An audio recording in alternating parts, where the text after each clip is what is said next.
இன்றைக்கி வந்து ஒரு 1.5 kg ஆட்டம் நாட்டுக்கோழி வாங்கினோம். வாங்கி அதை வந்து நார்மல் கடையில் விற்கிற அந்த சிக்கன் கடையில் விற்கிற சிக்கன் மசாலாவையே போட்டு 2 பேக்கெட் போட்டு வேக விட்டு 1 ஸ்பூன் நெய் விட்டு நல்லா வெந்ததும் உப்பு இஞ்சி பூண்டு பேஸ்ட்டும் போட்டுடுறோம். மஞ்சத்தூள் கொஞ்சம் வந்து நமக்கு காரம் பத்தாது, அதுக்காக 1 ஸ்பூனு வரமிளகாத்தூள் நல்லா பெரிய ஸ்பூனில் போட்டுடுறோம்.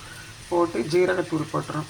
செம்மையாக வெந்துடும். மசாலா எதுவும் சேர்க்காம அப்படியே தண்ணி குழம்பு, இது சிக்கன் தண்ணி குழம்பு எடுத்து வச்சாச்சு. இப்போ வந்து அந்த மட்டன் வந்து எப்படின்னா, நாட்டுக்கோழியில் எல்லோரும் சாப்பிட்றக்கே யோசிப்பாங்க. வெறும் எலும்பாக தான் இருக்கும். இவ்வளோ எலும்பு அதில் இருந்தது, இன்னும் கூட இருந்தது 4-5 பீஸில். அவ்வளோ எலும்பு, கிட்டத்தட்ட 1/2 kg எலும்பே போயிடும். இப்போ அதை வந்து பிச்சு எடுத்துட்டு மறுபடியும் நம்ம வந்துட்டு இந்த கிரேவி தான் அரைச்சி விட்டுருக்கேன். அதாவது 2 பெரிய வெங்காயம், சீரகம், மிளகு, பூண்டு 2-3 பல் எல்லாம் போட்டு அடித்து வதக்கி கசகசா எல்லாம் வதக்கி அடித்து போட்டு எடுத்து இதில் ஊற்றி பாதி ஊற்றிட்டேன். பாதி வந்து நாளைக்கு மஷ்ரூம் கிரேவி செய்யறதுக்கு வச்சுட்டேன். அவ்வளோ நைட்டில் நமக்கு யூஸ் ஆகாது. இது போல் தான் வரும். ட்ரை நாட்டுக்கோழி பெப்பர் வறுவல்னு வச்சுக்கிறோங்க.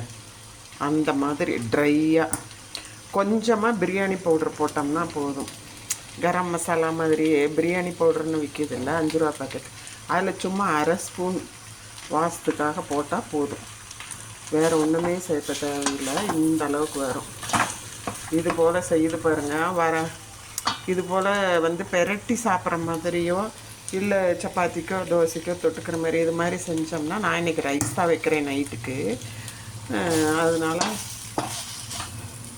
இது வந்து அது கூட நல்லா ஒத்து போகும்.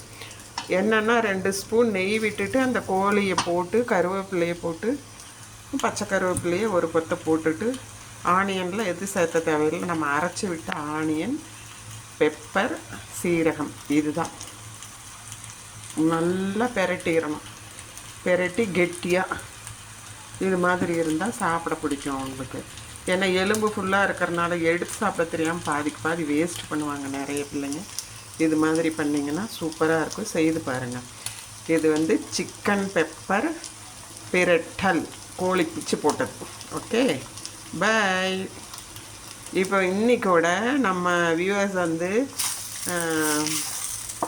கிட்டத்தட்ட 50,000 வரப்போகிறாங்க. தேங்க்யூ ஃபார் வாட்சிங். எனக்கு தேவைப்படுறது வந்து சப்ஸ்கிரைபர்ஸ் நிறைய வேணும். இல்லைன்னா வந்துட்டு நடத்த முடியாது யூடியூபு. சப்ஸ்கிரைபர் லைக்கு ஜாஸ்தி போடுங்க, சரியா? தேங்க்யூ ஃபார் வாட்சிங் மை சேனல். தேங்க்யூ.